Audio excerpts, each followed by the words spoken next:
मी Bhimrao Kadale Patil VKP मराठीमध्ये आपलं सर्वांचं स्वागत। आज नवीन दिवस, नवीन विषय, नवीन दिवसाची नवीन अशी चर्चा। आज चर्चा करणार आहोत म्हणजे आपल्या सोबत आहेत टोपेवाले बाबा।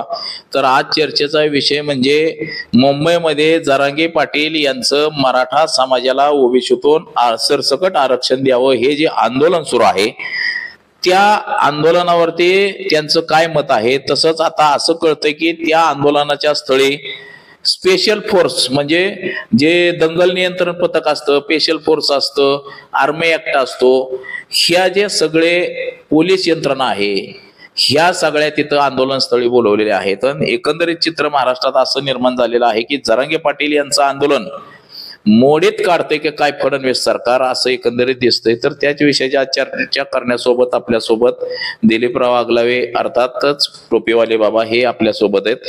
तर त्यांना विचारू आपण की जरांगे पाटील यांचं आंदोलन खरंच देवेंद्र फडणवीस यांचं जे पोलीस प्रशासन आहे हे मोडीत काढेल का, तर तेच विचारू आपण। काय वाटतंय तुम्हाला? आता पहिल्यांदा तर तुम्हाला सांगतो ह्या सरकारचा पहिल्यांदा निषेध केला पाहिजे, कारण या सरकारची जी प्रत्येक पक्षाची वेगवेगळी माणसं आहे ती यांचं स्वतःच बहुमतच नाही या महाराष्ट्रात।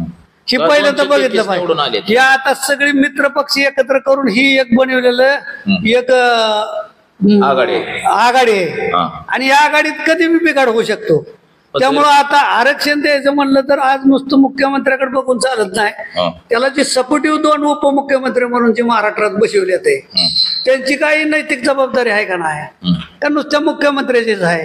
बरं, एका माणसाला टार्गेट करून जर समाजकारण राजकारण जर यशाकडे जात असेल तर ती चूक आहे, असं माझं स्वतःच मत आहे। जरांगे पाटलांची जी आंदोलनातली जी मूळ मागणी काय ही तुम्हाला माहितीच आहे की सरसकट मराठ्यांना ओबीसी मधून आरक्षण द्या।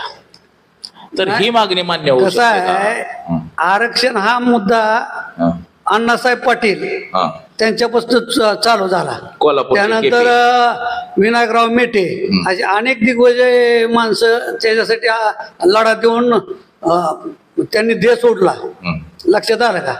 त्यामुळं त्याचं गांभीर्य ह्या सरकारला कितपत आहे हे पहिल्यांदा बघितलं पाहिजे। सरकारला जर त्या आरक्षणाचं गांभीर्य नसेल तर तुम्ही किती दिवस उपोषण केलं काय आणि मोर्चे काढलं काय, त्याचं गांभीर्य तुम्हाला सांगतो जोपर्यंत लक्षात येणार नाही ह्या सरकारच्या तोपर्यंत आरक्षणाचा तेढा सुटू शकत नाही, ही माझं स्वतःच मत आहे। पण मूळ मुद्दा असा आहे की केंद्र सरकारने 10% आरक्षण दिलेलं आहे, म्हणजे कुणाला दिलेलं आहे? ज्या उर्वरित जाती आहेत आरक्षणापासून वंचित, त्यात ब्राह्मण, गुजर, मारवाडी, हे केंद्र सरकारने आरक्षण दिलेलं आहे। पुन्हा SCBCचं 10% आरक्षण आहे मराठा समाजाला लागू, आता त्याच्यातनं लाभ देखील घेतला जातोय, तरी देखील ओबीसीतनच आरक्षण का? म्हणजे हा जो अट्टहास आहे नाही प्रत्यक्ष बघा, जे आरक्षण त्यांनी दिली गेली लक्षात आलं का, ते MSWचं हे आरक्षण कोर्टात टिकली नाही ते ना, मग ही टिकली नाही ते ह्याला शासनच जबाबदार आहे का दुसरं कोण जबाबदार आहे? हे देणारी शासनच होतं, ते पूर्वीच असेल शासन। म्हणजे केंद्र सरकार आणि भारतीय राज्यघटना काय सांगते की तुम्ही 50% आरक्षणाची मर्यादा ओलांडायची नाही। फक्त आम्हाला एवढंच माहित आहे, भारताची राज्यघटना फक्त पंतप्रधानाला एकमताचा अधिकार आहे आणि सर्वसामान्य माणसाला बी एकमताचा अधिकार आहे। जरी बहुमतातून तुम्हाला सांगतो जर एखादा नेता त्या खुर्चीवर बसला असला तर त्याची स्वतःची नैतिक जबाबदारी नाही का की एखादा घटक एखादा समाज जर आरक्षणाच्या बाबतीत एवढं मोठं आंदोलन उभारत असेल तर त्याला योग्य दिशा देणं किंवा योग्य मार्गदर्शन करणं। पण आता असं होताना दिसत नाही। प्रत्यक्षात बघितलं तर ह्या प्रत्येक गोष्टीत राजकारण हा त्याचा केंद्रबिंदू वाटतोय असं मला स्वतःला वाटतंय।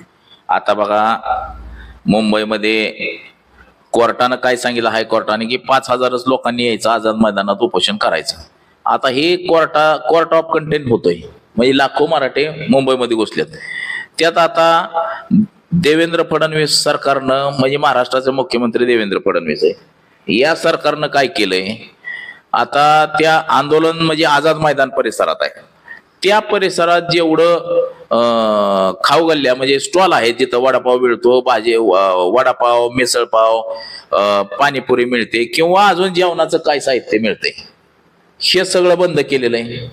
जिथं जिथं शौचालय आहेत शासकीय ती सगळी बंद केली ती, सरकारी कार्यालयांना कुलप लावून ठेवले ते तिथं, पाण्याचं नळ बंद करून टाकल्या, तर ह्याच्यावरती काय मानायचं आता? म्हणजे मराठ्यांची कोंडी केली जाते का? नाही ऐका, आंदोलनकर्त्याची सोय करणं हे सरकारचं आद्य कर्तव्य आहे. आणि सरकार जर त्यात कमकुवत पडलं असेल तर त्यांचं बंगलं वगैरे आहे, ती लोक त्या बंगल्याकडे जाते नाही. या अनेक ठिकाणी शासनाच्या जागा आहेत त्या ठिकाणी त्यांचं विधी किंवा त्यांच्या आंघोळ्या बिंगोळ्या काय असतात ते उद्यापासून मंत्रालयात पुसते नाही ती. कारण आंदोलकाला जागा नसेल तर ती कुठं जाणार आहे ती? एक तर कुठला तर पाहुणा रावला तर बघते, ती नाही मिळालं तर शासकीय जागा बघते. मग आहेत ना गव्हर्नमेंटच्या जागा, जनतेच्या हितासाठी आहेत त्याचा वापर करते ना भविष्यात आंदोलन करते. आता तिथं प्रश्न असा निर्माण आहे, खाण्याचा प्रश्न निर्माण आहे, राहण्याचा प्रश्न, झोपण्याचा प्रश्न, पाण्याचा प्रश्न, हा सगळा प्रश्नच निर्माण झालाय ना तिथं आता सध्या. नाही ह्याची सर्व जबाबदारी तुम्हाला सांगतो या सरकारची आहे. ती आज सत्तेमध्ये ज्या ते बसल्यात का नाही, त्या आंदोलनकर्त्यांची सोय करणं, काय त्यांच्या योग्य आहे त्या का अयोग्य आहे त्या मागण्या त्यांच्या संग कम्युनिकेशन करणं. आज मुख्यमंत्री बोलायला तयार नाही, मीडियाच्या माध्यमातूनच फक्त बोलतोय. मुख्यमंत्र्यांनी स्वतः जावं त्या जरांगे पाटील साहेबांना जाऊन भेटावं. मग आता मुख्यमंत्री मला काय म्हणायचं, आंदोलनकर्त्यांची सोय व्हायना तर मुख्यमंत्र्यांच्या बंगल्यात जाऊन राहावं का लोकांनी? हो, त्याला काय अडचण आहे? त्याला काय एकट्या मुख्यमंत्रीच राहावं असं काय? शेवटी ही बी जनतेचा एक घटकच आहे ना, जनताच निवडून देते ना. जनतेच्या मता इतका किंवा जनते इतका मोठा कुठलंच पद बी नाही, घटनेत तशी तरतूद आहे. साधारण मुंबईमध्ये किती मराठी गेले असते? साधारणतः आता 1-1.5 कोटी मराठी मुंबईमध्ये आहे ते, आणि अजून साधारणतः 2-2.5-3 कोटीची मराठी मुंबईमध्ये जाते ना, असं थोडासा अंदाज वाटतोय मला एकंदरीत. एवढे मोठे मराठे जर मुंबईमध्ये गेले, मुंबईची लोकसंख्या आहे 2 कोटी, अधिक हे 2 कोटी जर वाढले तर मुंबईची तुंबई नाही का होणार? नाही, आता परिस्थिती ती आहे आपल्या महाराष्ट्राची राजधानी, आणि त्या राजधानीच्या ठिकाणी या राज्याचा राज्यकारभार हाकला जातो. आणि अशाच ठिकाणी सगळी जाऊन तिथं ते आंदोलन करणार, ह्यात काय दुमत धरायचं काय कारण नाही. मुख्यमंत्रीच्या ठिकाणी आहेत त्या ठिकाणीच लोक गेले, ती मग ती दुसरीकडे जाऊन काय उपयोग आहे का? आणि जर तिथं योग्य नाही झालं तर दिल्लीला जाते ना लोक, दिल्लीची खुर्ची हलवते. पहिल्यांदा महाराष्ट्राची बघते हलवून, महाराष्ट्राची योग्य नाही झाली तर उद्याला त्यांना नैतिक जबाबदारी स्वीकारून राजीनामा द्यावा लागेल. म्हणजे ही काय एकट्या मराठी समाजापुरताच नाही, अनेक समाजाच्या अजून मागण्या आहेत त्या, अनेक समाज बाकीच्या येते. पण मराठा समाज हा इतका मोठा समाज आहे, काय त्याला फर्स्ट प्रायोरिटी द्यायला पाहिजे होती, पण सरकारने ती देता आली नाही. आणि ज्या काय मागच्या सरकारने दिली त्यांनी ती कोर्टामध्ये चालली नाही, कोर्टात टिकली नाही. काय मग नक्की काय परिस्थिती झाली का? जी गेल्या वेळेस तुम्हाला सांगतो मुख्यमंत्री असताना एकनाथ शिंदे साहेबांनी जी त्यांना आरक्षणाचं ही दिलेलं होतं, त्याचं पुढं काय झालं ही सुद्धा बघण्यासारखी गोष्ट आहे. आता गुलाल उधळला होता. आता मुंबईमध्ये परिस्थिती अशी झालेली आहे बघा. आता एवढे मोठे मराठे बहुसंख्येने मुंबईमध्ये पोहोचलेले आहेत. आता ह्या लोकांना आंघोळीला पण पाणी नाही, मग सरकारने बंद केलंय. त्यांना शौचालयाला जायला कुठं जागा नाही. मग आता ह्यांनी शौचालयाला कुठं जायचं, संडासला कुठं जायचं? नाही, आता असं करू, आमची घरं मोकळीच आहेत इकडे. मुंबईची लोक सगळी बोलवून घेऊ आमच्या ग्रामीण भागात. आमच्या लोकांचं आरक्षण मिळेपर्यंत ती लोक तिथं राहते, त्यांची व्यवस्था करू आम्ही ग्रामीण भागात. काय आता दुसरा काय पर्याय? ह्या तर गोष्टी शक्य नाही, हे झाला चेष्टेचा विषय. पण दुसरी गोष्ट अशी आहे की लोकांनी जायचं कुठं? मग मुख्यमंत्र्याच्या घरी जाऊन हालायचं का? आतापर्यंत ही सगळी चेष्टाच केली नाही सरकारने. ही चेष्टा नाही तर चेष्टेचं काय म्हणायचं? आतापर्यंत किती वेळा तुम्हाला सांगतो हे मराठ्यांचे मोर्चे निघले, हे केंद्र सरकारला माहित नाही का? राज्य सरकारला माहित नाही का? पण आरक्षण देणं हे मग त्यांना जर त्यांच्या जर डोक्यात असा विषय असला की ही 10-5 कोटी जनता मराठ्याच्या गडीवर धरून चाला, एक 5-6 कोटी असेल धरून चाला, त्यातले 1 लाख 2 लाख कोटी मारायचं नाद आहे का काय असं मला स्वतःला वाटतंय.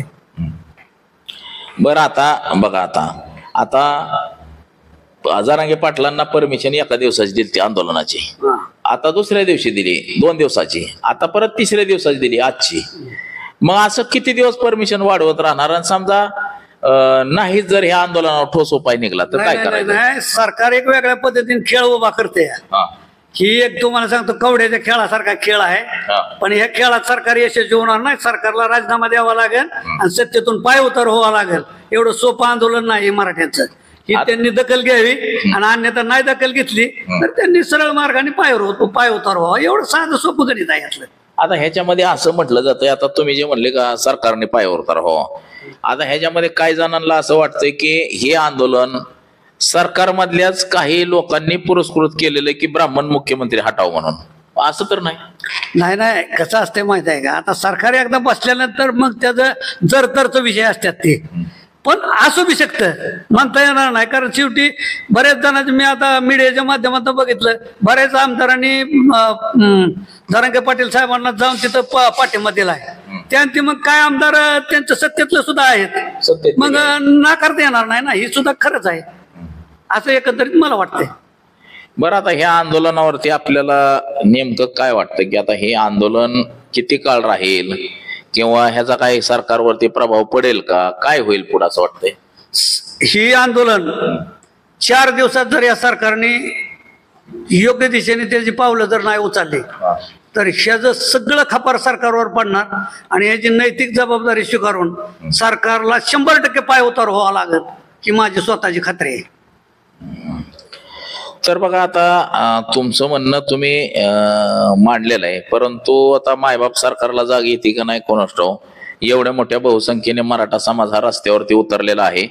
तिथं त्यांचे खायचे वांदे झालेले आहेत, झोपायचे वांदे झालेले आहेत, आंघोळीचे वांदे झालेले आहेत, संडासला जायचे, शौचालय